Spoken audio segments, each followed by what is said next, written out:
few instances where people are lucky, yes, the symptoms are there for them. That is, the patient is fine.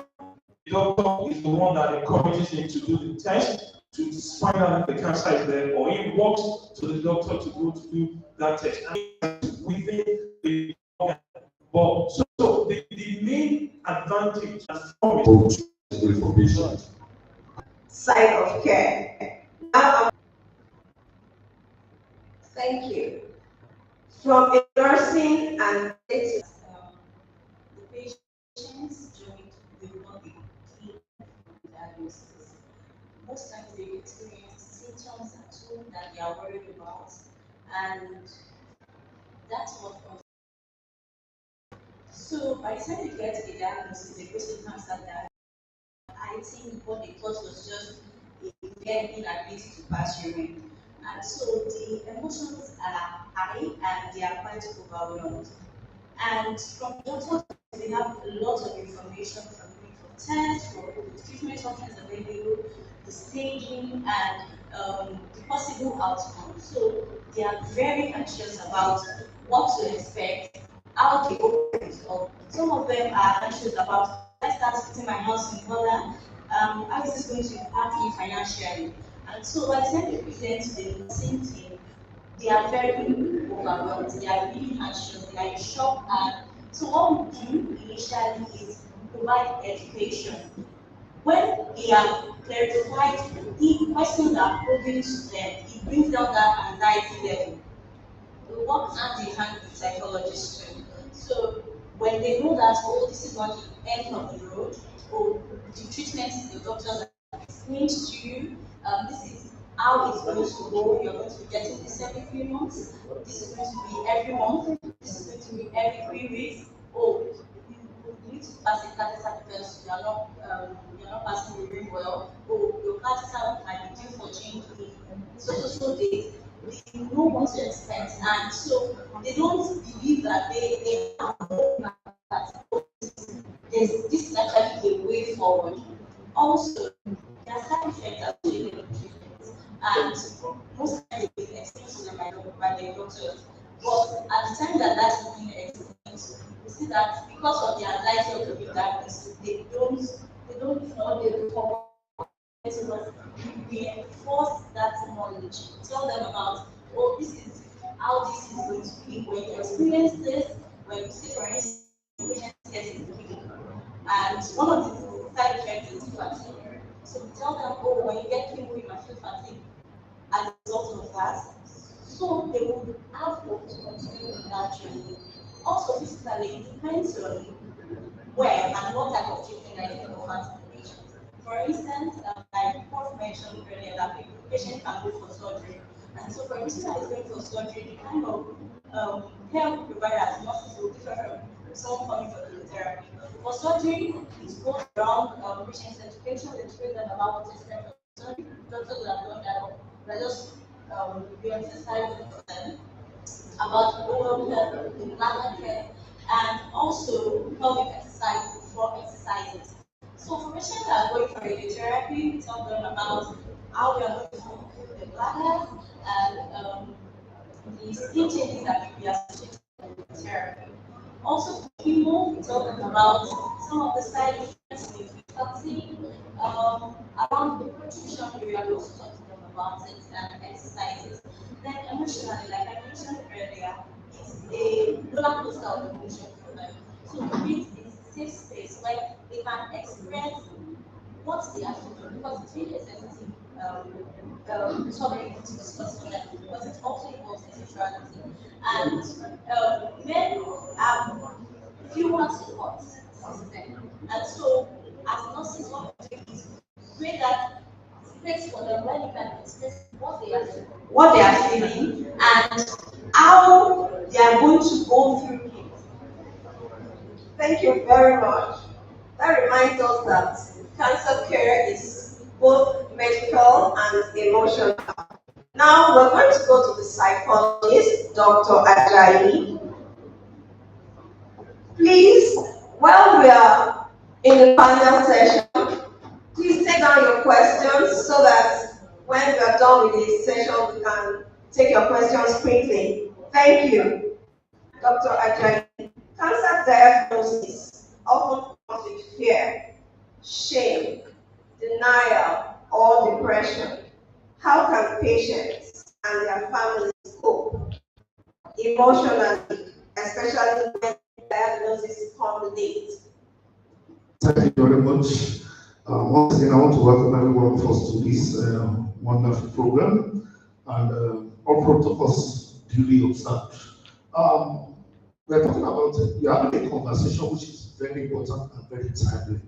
One of the things we need to understand is that there are realities and there are myths. A lot of that people face that because we are very religious people. Oh, it will never happen to me. Oh, I reject Jesus. Yes, but it happens to people, and that's the reality we have to face. So sometimes when emotional issues happen, I always lead my patients through serenity prayer. I say, God give us serenity to accept things that we cannot change. Courage to change the most we can, and wisdom to know the difference. When people have late diagnosis, obviously it comes with depression. Depression is a pervading feeling of sadness. When people have a sense of feeling of worthlessness, helplessness, hopelessness, there's what we call the cognitive triad. What are the cognitive triad? Negative perception of themselves, negative perception of the environment, negative perception of the future. For most of them, they feel there's no future. In fact, at that point, some of them are battling with suicide. That this is going to cost me so much. This is going to affect my physical health. It's going to affect my family. It's going to affect my wife. It's going to affect a lot of things. And then that ends now. So you are the one that's going to provide that hope. In an hopeless situation, you are providing hope. So the essence of providing hope is the fact that we need to change faulty cognition. What are those faulty cognition? We call them mindsets or schema. A lot of people have different types of different cognition. Sometimes when we are faced with reality, is what we tell ourselves is most important. A lot of people get stuck. At the moment you are stuck, nobody can help you beyond what you are able to do. So as psychologists, what we focus on is to get to that point where they are stuck. They tell you that, oh, I will obviously die. Then you want to ask them, what's the percentage of people who die from this cancer? Okay, if you are going to die, must you die miserably? So because sometimes you want to take them through end of life adjustment, because you know some of them will die. Everybody will die one way or the other. You know one funny thing? There are sometimes that I've seen patients that have critical, they have some cancer, and some of their siblings that don't have any illness. They die from accident, from high blood pressure, or whatever. And they were seeming very healthy. On that sick bed, they came to announce to them that, oh, this your brother is dead. And I'm now telling them that, were you expecting that person to die before you? And those are the realities of life. So sometimes we make them face all those realities. Once they are stuck, they will be able to move forward. So you need to get them to the point of what? So we use a lot of Socratic questioning, testing of reality, for them to change dysfunctional thoughts. That this thing is like this, and it's going to end up. It must end up that way. The fact that my people have been saying that it's not everything that is red that burns. It may look like fire, but it's not burn. We have a lot of survivors. Area fire is one of them as well. So people are survivors. So there are chances of survival, and that you need to work. You need to actually praise that hope. Let them understand that there's hope, regardless of how bad the situations. So a lot of them we help family members, because sometimes the family members they can worsen the situation. Some of them, when they talk about it, they are looking at them like, okay, one of these things will die very soon. They started sharing the property. How will they that there? Emotions can actually make people die before the death. So a lot of time facing end of life issue with a lot of adjustment will help them. For most of them, they need to understand that, okay, if this thing is evident that I have to die, how do I die? How do I prepare for this? End of life issues are very important. So sometimes their wife, if they have prostate cancer, sex can be possible. How do you explain that to the wife? All those things are very important. Then for their children, how do the children also bring them to the support? Because most of this is we are doing is just support. and support goes a long way. Research has found that support is very, very important in times of chronic illnesses like cancer. Thank you very much. Thank you very much, Doctor. We must focus on the positive support for patients with prostate cancer. Thank you. Now we're moving on to nutrition and lifestyle management. Ms. Okwayemi, people often ask whether supplements or herbs or specialties can cure cancer. Nutrition plays a big role in treatment and recovery. What foods help? What foods help support patients, and what foods should be avoided? Thank you very much. Starting with the established protocols. We know that diet is one of the enjoyable aspects of our lives, of our daily lives. We all eat one way or the other. And food has a way of helping us nutritionally. So for case of cancer, we know that food can be curative and can be preventive. So for preventive, I don't have cancer, I want to live a healthy lifestyle.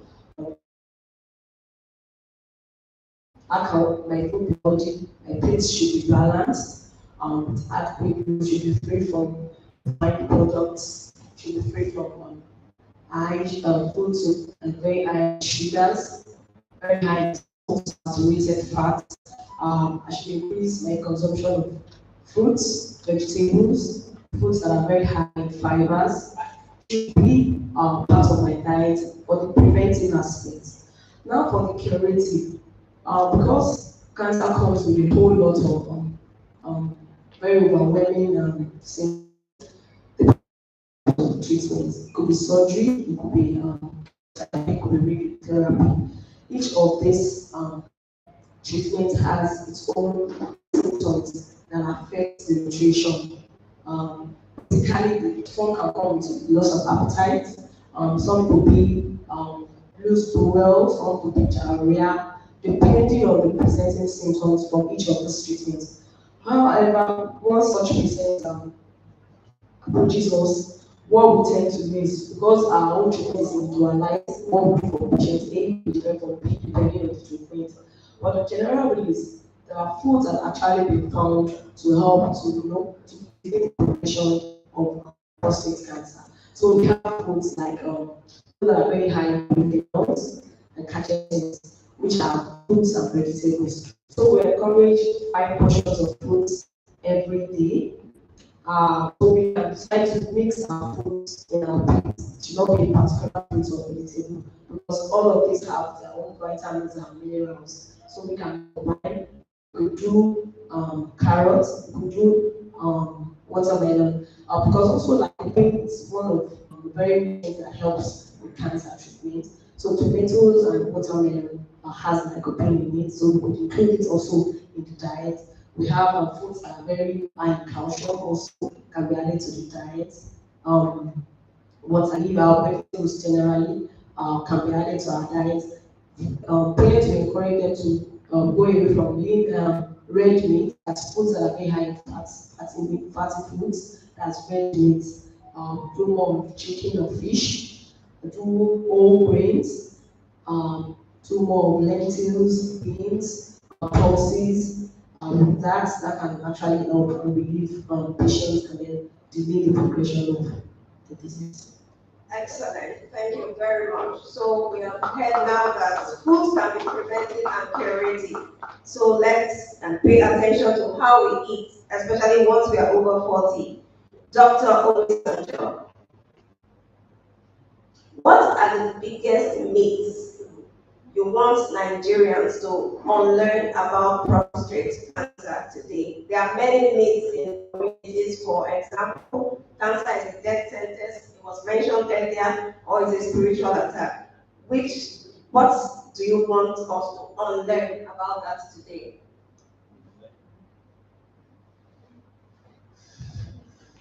Thank you very much. I think the easiest one to say would just be to think that okay, maybe I'll put it two things. What you said, is a spiritual attack. It's difficult. The reason why I hesitated is, being in the scientific community, sometimes when you can't put, data to support something, you're a little bit cautious. So is that the most important one? Maybe not, but it is an important one. The fact that prostate cancer is a spiritual attack. We're all spiritual beings. All of those things. The bottom line is that it is a medical condition, and the most important thing is it is treatable. As come in the course of this discussion, people need support. And when you get to a point where people are facing the inevitable, spiritual support is important. But talking about prostate cancer generally, the emphasis again should be getting it at the time. I said it. The most important thing is the best thing is to not have prostate cancer. The next best thing is if somebody will have prostate cancer, he should pick it at a time when it can be cured, which is the early stage, and the only way to pick it would then be to go for screening. So we need to come out of that bit that this is an attack and the solution to prostate cancer is spiritual. I tell you, there are cures, options of cure for prostate cancer, surgery, and there are different options of surgery. All the options of surgery, luckily, are now available in Nigeria. So there's absolutely no reason why anybody should be afraid of surgery. Most of the options for radiotherapy, curative radiotherapy for prostate cancer are also available. So we need to come out of it. Prostate cancer is a medical condition that is treatable and completely curable if picked early. The other one is this thing about supplements and herbs, if you allow me. Somebody sent an interesting thing to me about somebody who used a herb, and within 2-3 days, not only did the prostate shrink, even the catheter that the man had passed had fallen off by itself. And I was like, wow, I wish I could have access to that herb, because that is not a herb working, that is voodoo. And I will tell you why. Because when you pass a catheter into a man, the reason why the catheter doesn't fall off is because there's a balloon that is distended at the tip of the catheter inside the bladder that retains it.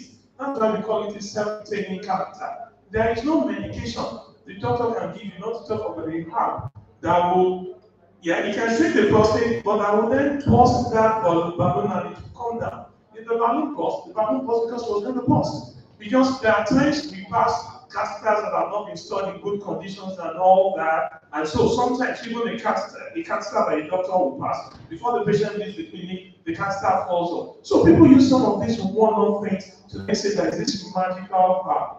I'm sorry, I'm not trivializing things. You may have herbs that may help, that may complement things, but to think that prostate cancer can be cured by herbs and supplements, that is a myth. Prostate cancer is not spiritual, it's a medical condition, and it can be cured. And that is what we should go for. We should look for picking it, diagnosing it when it can be cured, which is looking for it actively. Thank you very much, Prof. We are grateful for that. Now, to each of the other panelists, could you give us one single piece of advice in 30 seconds to every man listening today to wrap up the session? Okay, so what I'm going to say here to wrap this up is that, like I said, prostate cancer is a medical condition, and it can be cured when detected early. And let's take early diagnosis does not mean that life will end there. It means that you can actively seek for support, and that support will result in cure. It is purely curable. We can cure it, we can work with you to reach a stage where you are cancer-free. So I'm just going to plead with everyone that you should get tested, get screened, and also seek care when it arises. Thank you. Dr. Habib? Yes, I would say that it's not every case of prostate cancer that requires treatment. Importantly is that at 50, you must have had at least one PSA done. That is non-invasive. Your blood will be taken and then if in your family you have males, your close relative that have prostate cancer, then you do it earlier. Because usually those who have family history, they have it earlier and a more aggressive type. So it's even more important that it's caught. So at 40, you must have done, PSA test. Mr. Payemi, please. Thank you. Like one of our motto is what you eat. Whatever you take in is what you bring out. There are no particular food that has actually been said to cause cancer. There are only risk factors. And in the risk factors, we have modifying factors, we have unmodifiable factors. Now for the modifying factors, diet is one of it. So you can actually live healthy, you can actually be free from or to reduce your chances of having prostate cancer or all other cancers if you eat healthily. Reduce consumption of sugar, reduce consumption of saturated fats, reduce consumption of refined products, reduce consumption of fatty foods, ultra processed foods. Let your food contain high foods very high in fiber, fruits and vegetables, take a lot of water, do physical exercises. With that, you can live a healthy life. Thank you. Thank you. Dr. Ajayi, in 30 seconds, please. Thank you very much. The mind is very powerful. And the truth of the matter is that somebody may have physical toughness and the mind is very weak. So, susceptible to illness, they easily give you resilience, mental agility, mental strength. Those people don't go to help us fight all these issues because they are realities of life. Thank you. Thank you very much. Well, what is part of prostate cancer? We talk about smoking and alcohol, which works synergistically. There's no reason for Africa to smoke or take alcohol. But if we need to, let's reduce alcohol and smoking. Also increase our lifestyle. Thank you very much. Now I'm going to give opportunity to the audience for just 2 questions. Okay, one, another person. Okay, let's take the 2 questions that are together.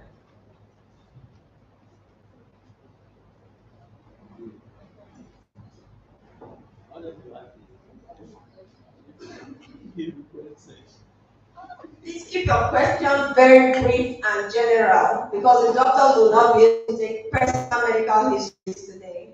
Okay, thank you, and good afternoon, everyone. And thank you for our panelists. My DG 1 and 2, I say very good afternoon to you. Mr. Charles Okuta, I say a very good afternoon. My leader district governor. Sir, there is a current, very recent, there is a TV program I watched, and a medical doctor on that TV station actually said something that I'm still finding very difficult to accept. And he said there's a number of times that a man can copulate with his wife and will actually reduce prostate cancer. And being a science student, I found it very difficult to accept because I quite understand that a man reproduces takes a number of time after sex before you can actually gain those things that you have lost. Then how does that translate to perhaps 20 times in a week that you actually reduce? Thank you very much. That question is going to be controversial, so I'm going to direct it to Dr. Ajayi. Hello. Well, I think the oncologist you answer. Thank you very much. It's simple. Now, the basis for that thing is so that there have been some studies. Just like the lady mentioned that, look, you could talk about risk factors for cancer, diet, and all that, but you can't say it's a particular meal that will cause this, a particular meal will not cause it. So there have been studies that actually suggested that men who have more frequent ejaculations, whether with their wives or with, let's just leave that, but men who have more frequent ejaculations have a lower risk of developing prostate cancer than men who had less frequent ejaculation. So there were actually studies that showed that. But there were other studies that either, counter that really wasn't so. So that's out there. But what is clear is this. You cannot say that once a man meets this number of ejaculations per week or per month, he will not have prostate cancer. That is another fallacy. So what we just tell them is be as sexually active as you can. Because in any case, even if you have an ejaculation every minute, there are other factors that can override whatever protection you can get by frequent ejaculations. The man's genetic makeup, exposure to other things and all that. So what a man cannot do is hope that because he has met this prerequisite number of ejaculations in a month, he therefore will not have prostate cancer. So be as sexually active as you can in a healthy relationship. That does not equate to not having prostate cancer. The most important thing is what we're doing, which is to check, and what allow me to go that way, what Charlie Mann is doing, which is being an advocate for prostate cancer, because we need more advocates for prostate cancer outside of the medical space. Thank you very much, sir. Thank you very much, bro. The next question, please. My question is, what kind of exercise can you do to prevent this kind of thing? I mean, whatever. I've not really heard anything about exercise.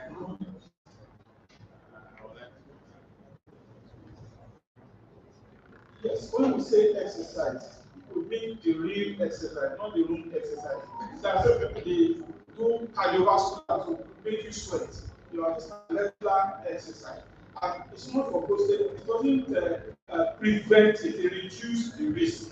There is nothing you do that completely prevents having any form of cancer, but you can reduce the risk by doing the regular exercise. Maybe like jogging for 20 minutes, something that will just make you sweat. You do that in a week or twice a week. The normal exercise, not any other type of exercise. Thank you. Thank you very much. And I'll say a big thank you to our brilliant panelists for your clarity, expertise, and compassion. To our audience, we thank you for your engagement, and we hope that today's discussion empowers every family represented here. Prostate cancer is not a death sentence. Knowledge, early action, and support makes all the difference. Thank you very much. Please step down for a group photograph. Thank you very much. I told you an area of very intelligent, great, distinguished men and women of great repute, and they have done justice to the topic. Prostate cancer, prevention, early detection, how we can save lives. And of course, we have drawn from the bag in which that they have shared here today. Please can we give them another resounding round of applause? These are very busy men. Oftentimes we find them in the OR, the ER, they're here attending patients, but they're here today sharing ways that we can mitigate against the scourge that is taking the lives of men, and we're saying enough of this. Enough of this. Thank you. Holding people. I think our advocate should join this photograph. Advocate, advocate. Yes, very sure. Please join. Sponsor, please join. Join. Child, please join. Thank you. So sorry. Join. Advocate, just to let you know, specifically, I've been told to send this personal message or remark to you all the way from the United States of America, and that is from Dr. Obi Ekwena, the founder of Clarion Care, who is a key partner for this event. He sent his warm regards to you. He's listening, and he'll be joining us. We'll try to connect again shortly. Thank you. Hello, doctor. Is there a sign for prostate cancer, like prostate something? Is there any? Okay.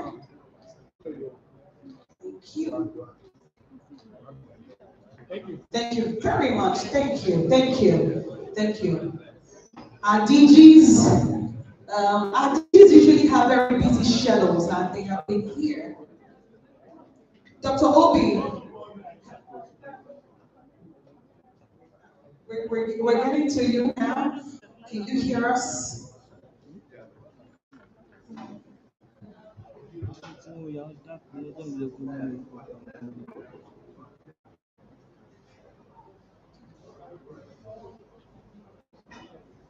Can you please speak?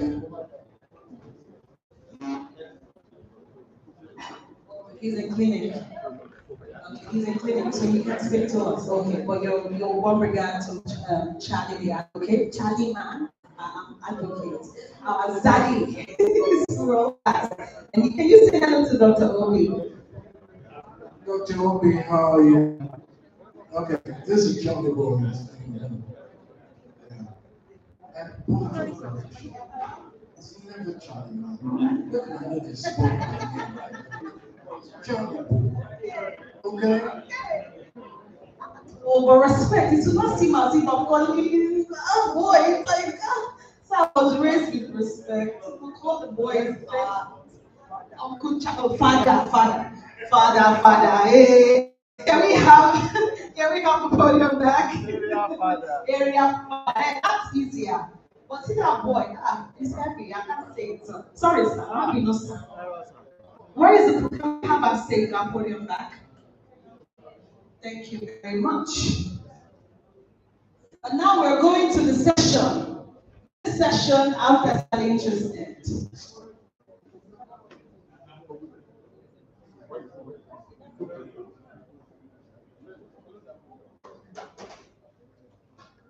Please, can we have the photo that has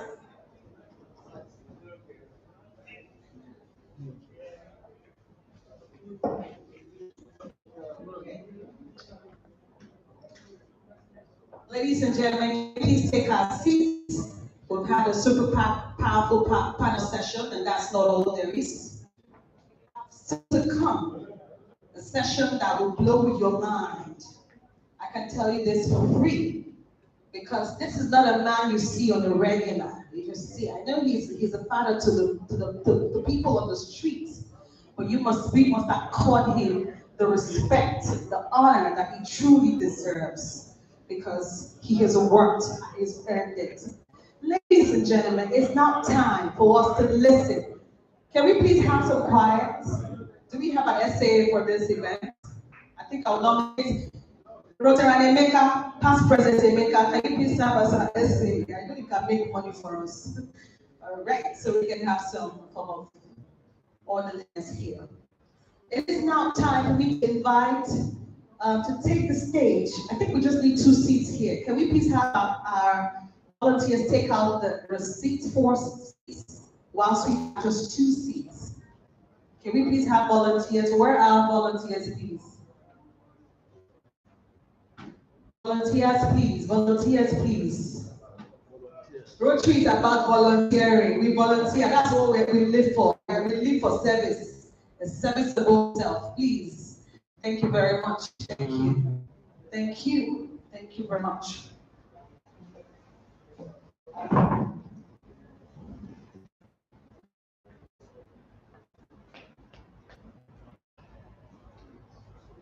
To be anchored, this session exclusively for the one and only area father. This session will be moderated and anchored by a very beautiful, intelligent, intentional Rotarian of great repute who has done this all over the world with her expertise. You're going to see it. I don't need to say too much. And she has also built a connection from the first time she met, I can't say Charlie, but area father, and she's the perfect fit for this. Ladies and gentlemen, distinguished Rotarians, help me with a round of applause. Welcome, Rotarian Caroline Woko from the Rotary Club of Ikeja my personal friend, and who is served in this committee. All right, take your seats. I'm jealous now. She'll be sharing the stage with just you. Oh, but it's all good. And now, ladies and gentlemen, please take your seats. Are you trying to wait for him to come? She's a gentle, she's actually Oyibo, she's American. Uncle Johnny, nah. When people play the emperor, people don't know swag. No, Charlie, I'm coming. No. Charlie, wait. DJ, play me the emperor. Please go, sir. Come and take your seats. Take your seat. DJ, please. The ministry has to move perfectly. A man who champions mental health campaign, educates the public about mental health through a variety of platforms. A man who commands your attention of men, women, boys, girls, and he's helped and established guidance in the system to individuals seeking help, and his approach to promoting understanding, early intervention, and the reduction of stigma surrounding mental illness and mental health has gained prominent attention across the globe. And he's a man, if you are depressed, you can talk to. If I'm never looking at him, depression will cease. Ladies and gentlemen, DJ, you have to be sick. You have that song on cue. Hi, village people. DJ, please now. DJ, play.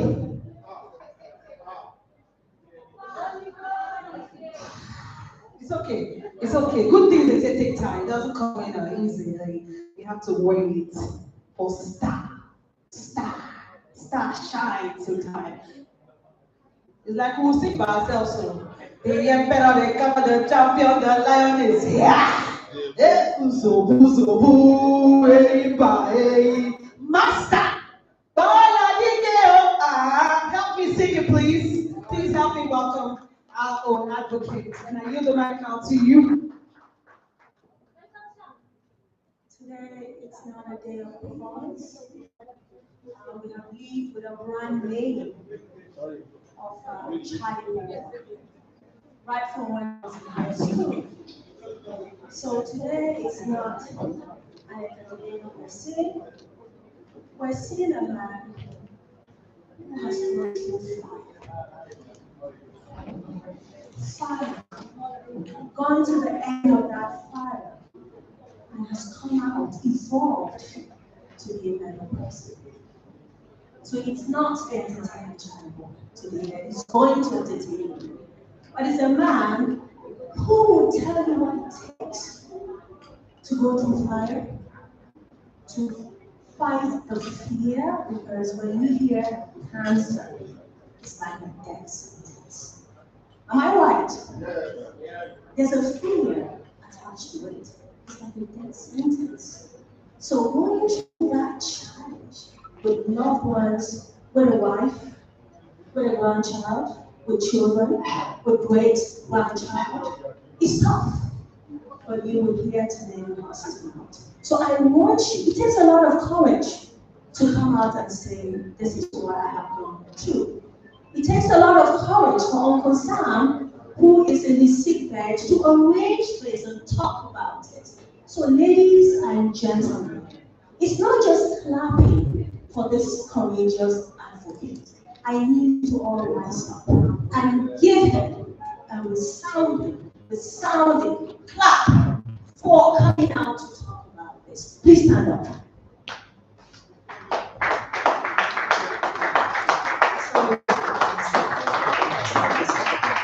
I respect your courage.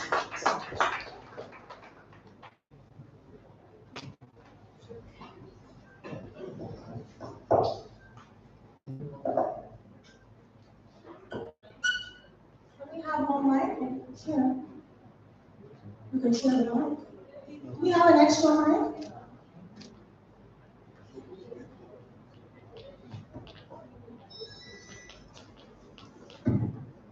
So. Before you start, I have a complaint. I go hungry.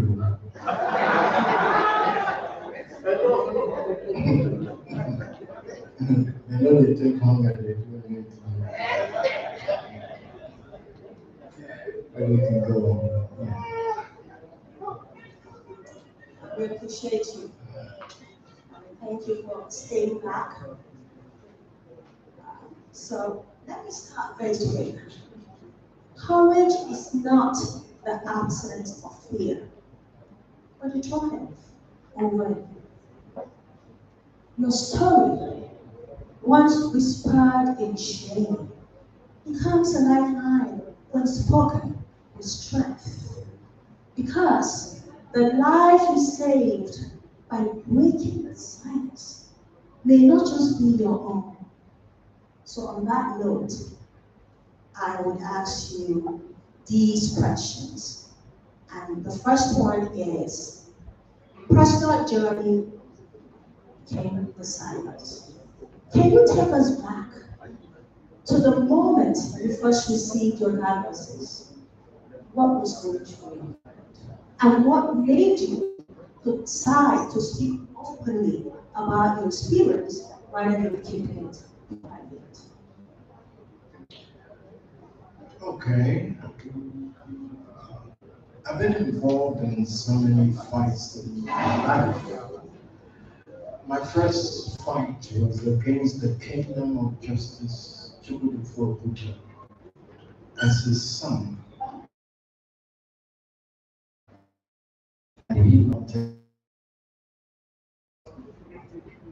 I won in that fight.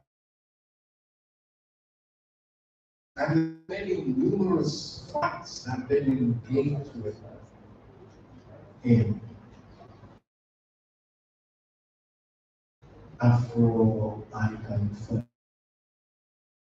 I think I've been the artist by the police, the DSS, and so on.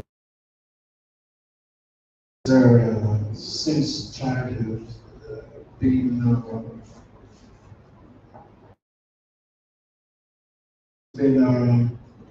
sort of pitched my tent with the voiceless, with the less privileged. Growing up and wanting to become who I had become to be wasn't from the family I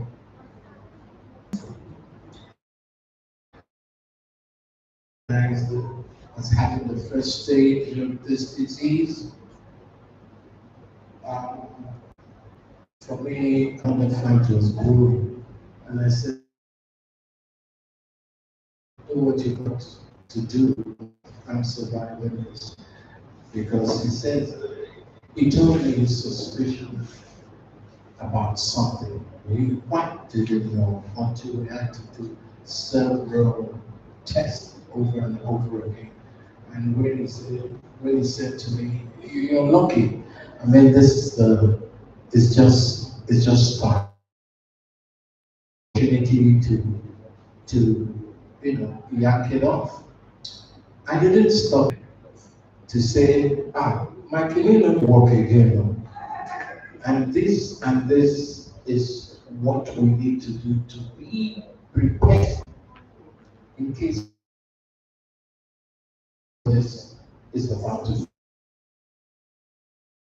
affect. And it was from that moment that the Charitable Foundation started growing in my head, what to do to people out there, especially men, who I know has, especially in this Nigeria, they go through quite a lot, And, I've always been engaged in so many fights in my life. So fighting the prostate. The year this started? This was about I think 2023. Yeah. When I was diagnosed with it. Just about 3 years ago? Yeah, about 3 years ago. And it was at the initial stage. So it wasn't advanced. No. I think it was stage one with it. But because you see, I'm always speaking about my health. I'm always fussing about my health. I come from a family where health matters very important. And since I turned 40 years old, I'm 45 now, I was gifted with the wisdom to make sure that I follow the family part. My father lived till 102, so did my mother, 105, and I'm not going to be any different. I just want to be healthy, you know. Wonderful. And God will grant your wishes. He has already done that. I'm a blessed soul, forget it.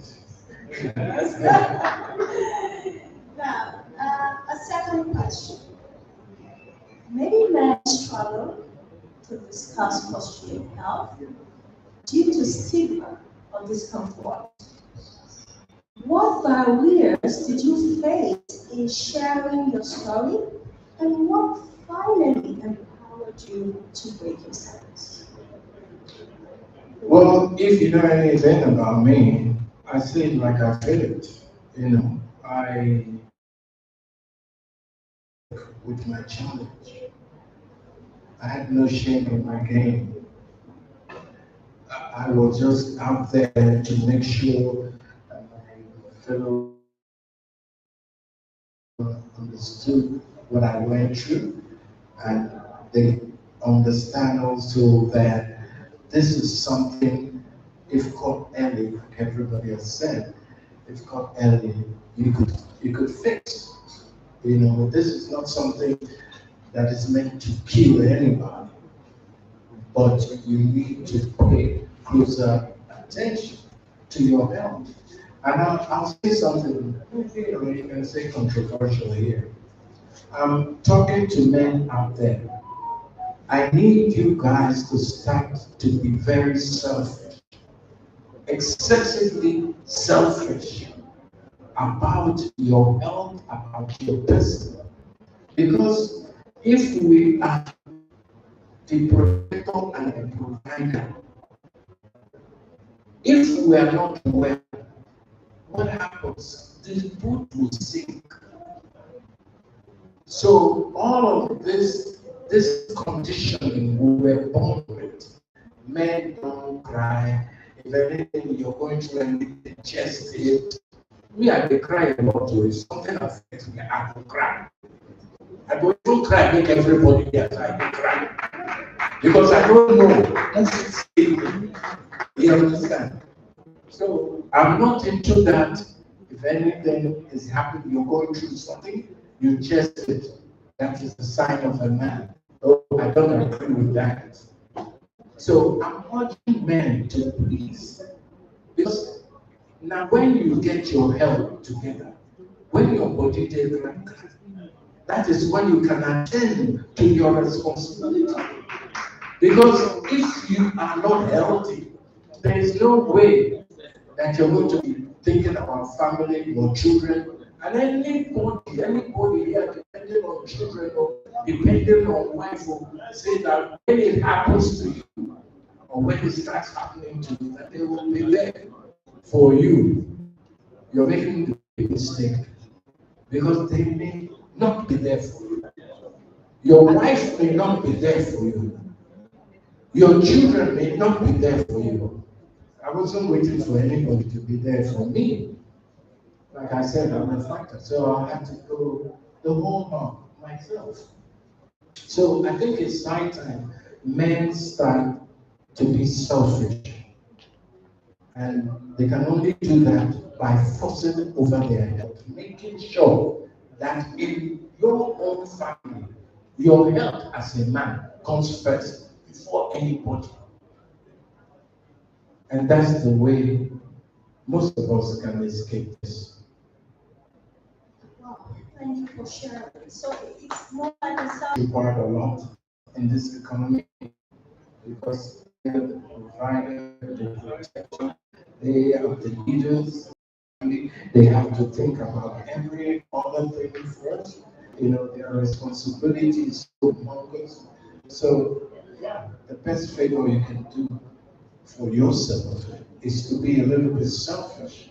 You come first before anything and anybody. Thank you for sharing that, Father. Let's look at question 3. Prostate cancer affects more than just physical health. What were some of the emotional challenges you faced during treatment? And how did you navigate the fear, uncertainty, or moments of doubt from the doctors?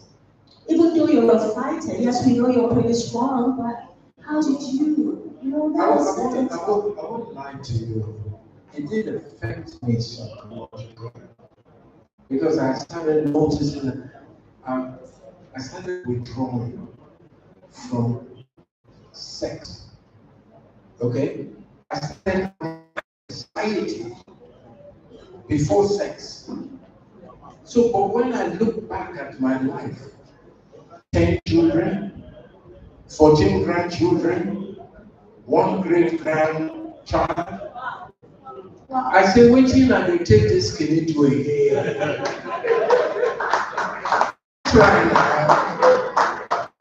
You understand? So I had to fight that. Even I had to explain over and over to my wife why I become the way I am. Okay? And it's not till I got interested in reading, researching about this that now, before she didn't say maybe which side chick they do ordering so, which people come from a village with ordering so. I say it's nothing like that because in my 45 years being married to one woman, nobody don't hear any scandal about her, and you will never hear. That does not mean I'm a saint. I'm not saying I'm a saint.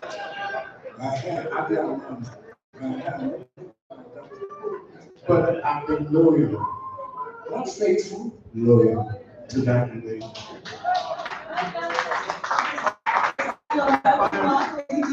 Yeah, maybe. Yeah. And how is she, of the question here, how, because I know she's American, how was she able to integrate into our society? From the US? No, that's easy. I think that, yes, I met her in America, she's an American, but I think she comes from NBC, if you ask me. Yeah, because when I just had nothing but a dream, I came back, I think 1980, because of my father's overwhelming, overbearing, cantankerous, discipline. I had to move to the village. I sort of disowned my parents, to get my freedom. So I moved to the village. I didn't have money.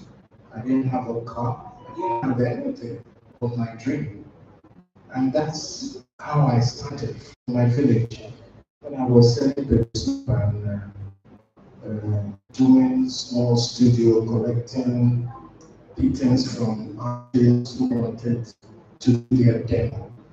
That was how I survived the village. And then here, with an American wife, I came back. All I saw her doing was whistling, like feeling like, I said, what did you worry this girl? It's not like there's no money even to eat at that time. You can read all of this in my book. It's called 999. There it is right here. 999. And 999, some people want to be mischievous and say 666. I say, even if you come at 666, it's all the same.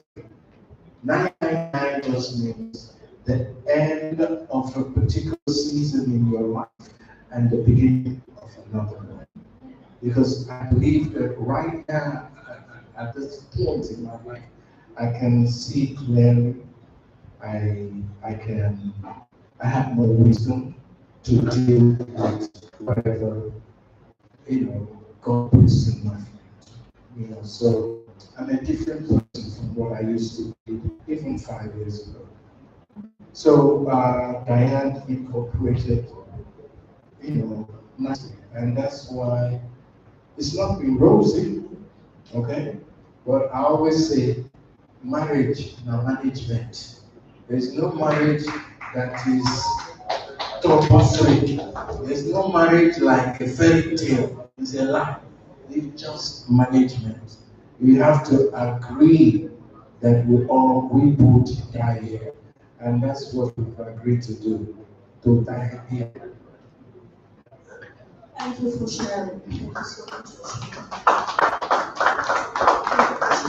Because that was an important question to know the kind of support you have at home. And I'm happy to see your wife supported you.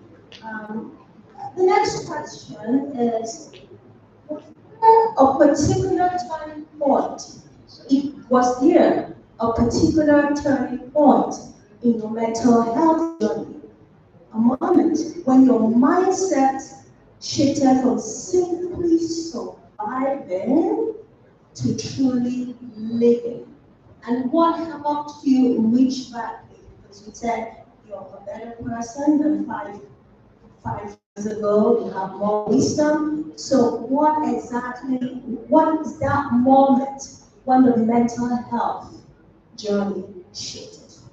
From just surviving, surviving the cancer, to now truly living that each day, each time means a lot to you.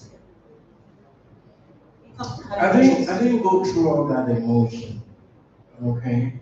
But after my surgery and all of that, after the first few months, I went to try my luck. And to my surprise, the thing was working. A bit like that, I still did, you understand? But like I said, psychologically, it did break me down. Yeah? And then when I noticed that I don't need sex like I needed exercise, good food, healthy living. Okay, even sleep. I used to tell people I'm a professional sleeper because once I put my head on the pillow, I'm out. I don't need to take any drugs to go to sleep.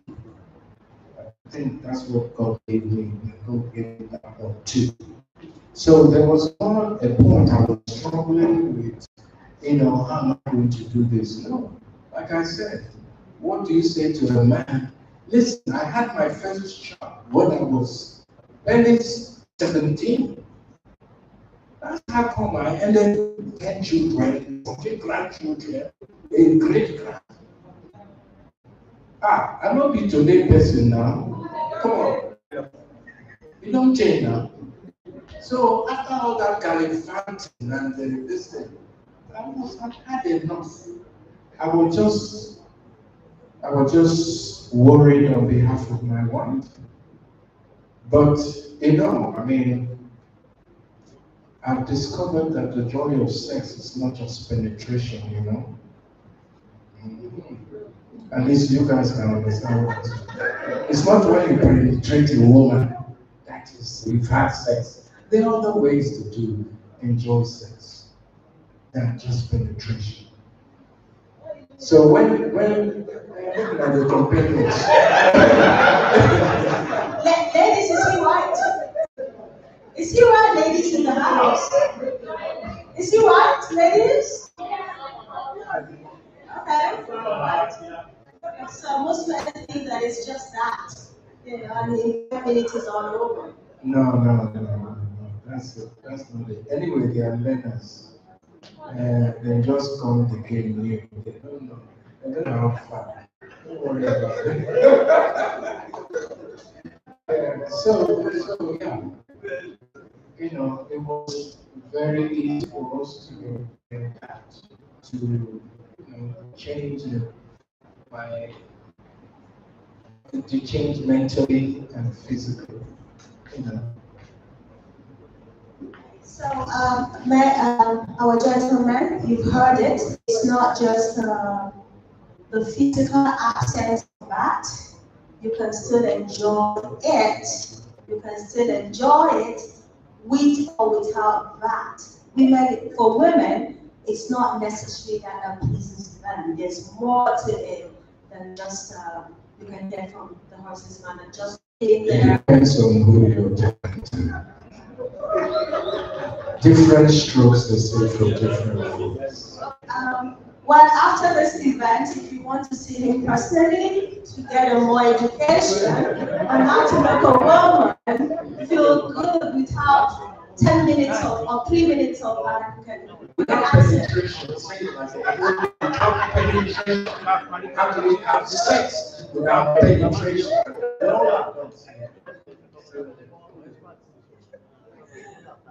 That is our blunt, chatty boy.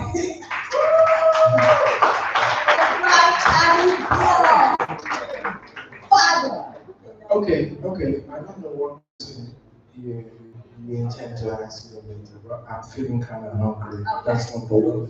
Number two, I want to put out something here.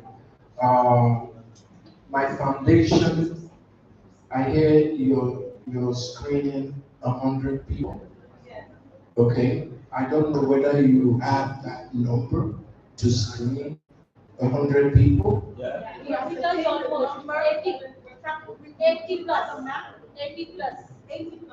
80 plus. Can we, my foundation will be willing to screen, the bill is on us, willing to screen 50 more people. No, I never finished. I never finished.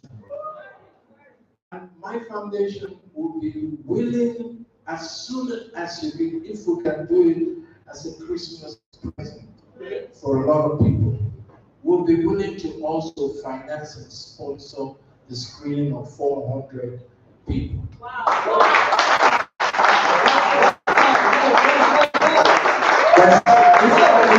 If we can do it before Christmas, anywhere, it could be between the Foundation and the Rotary.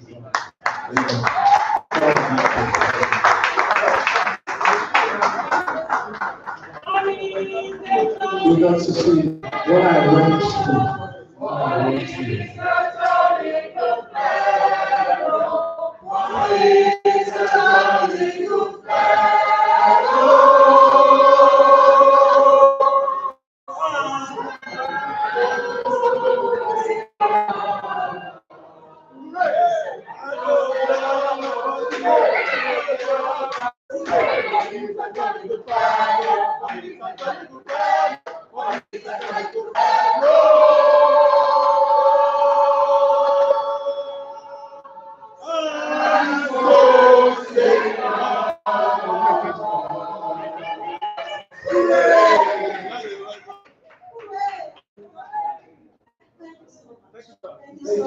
Thank you for having me. Now, please let us be, because I know the life take place when they push things and go start and push. Let's be serious about this. Like I said, if we can have 400 people screen before Christmas, anyway you guys want to sell and do that, we'll pay for that. Okay?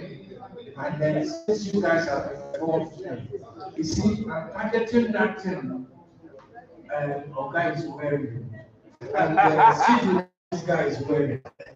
That bullshit. For where my own company too much.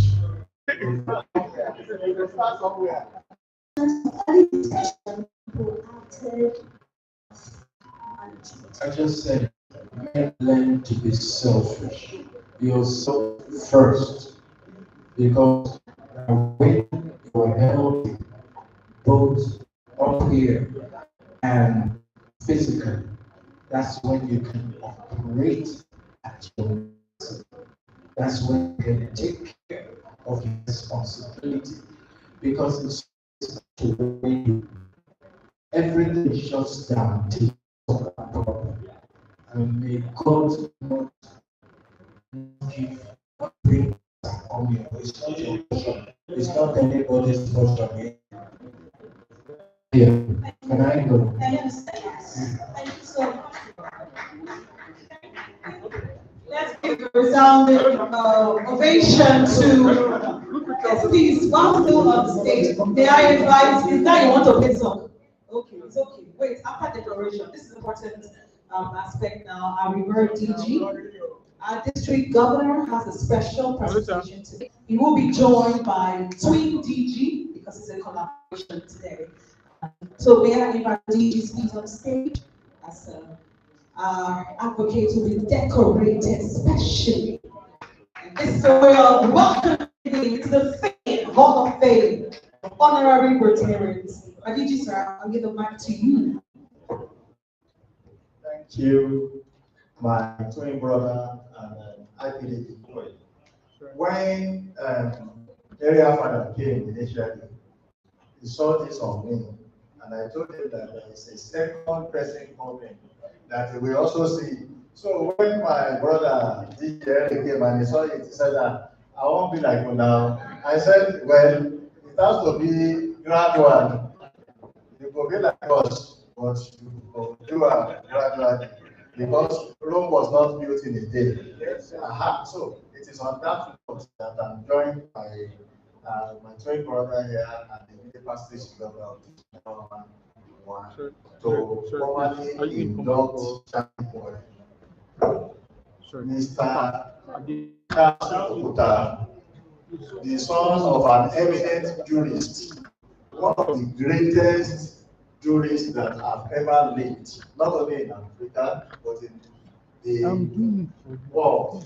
And if you know Justice Abiodun, the only Socrates in his lifetime. His ways are different from the ways of his father. He has said it. If you know Justice Abiodun, you will know that him and Damilola are two parallel lines. They don't meet for any reason.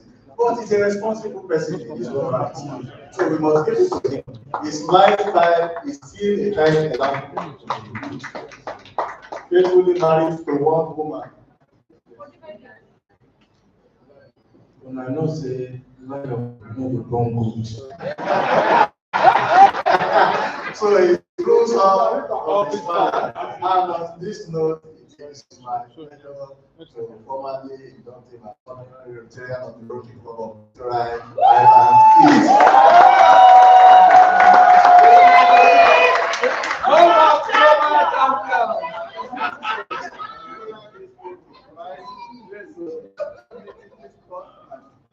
You are privileged that two district governors are inducting you today. So congratulations and welcome to Rotary.